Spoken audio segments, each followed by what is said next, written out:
The difference between like you hear AAA game studio, indie game studio. What's the difference? So indie is independent. Okay. So they are usually their own publisher. So AAA, sometimes they'll use a third party publisher, or they're so big that now they're a publisher as well. But basically, you don't have a bigger publisher. You're making your own game and you're going to sell it yourself. You don't have the backing that those big studios have. You don't have a lot of the marketing backing or the ties in the industry.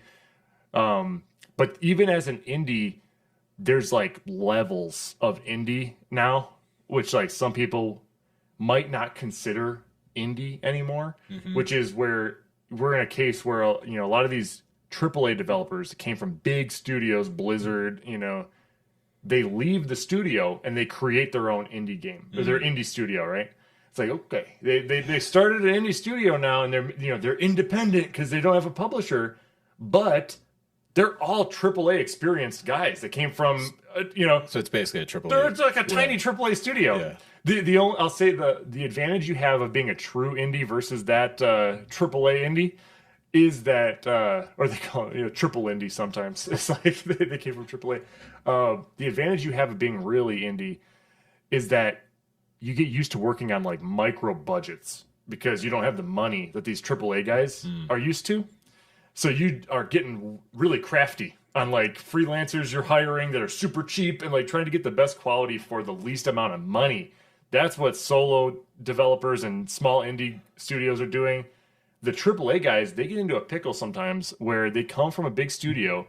They make their team of like the best, indie developers or best developers they stole from these studios, make an indie studio, but they get stuck in the corporate budget. Oh, wow. And they want to live in that life still where it's like, oh, well, we're going to make this game. And just to get to a prototype, we need $10 million.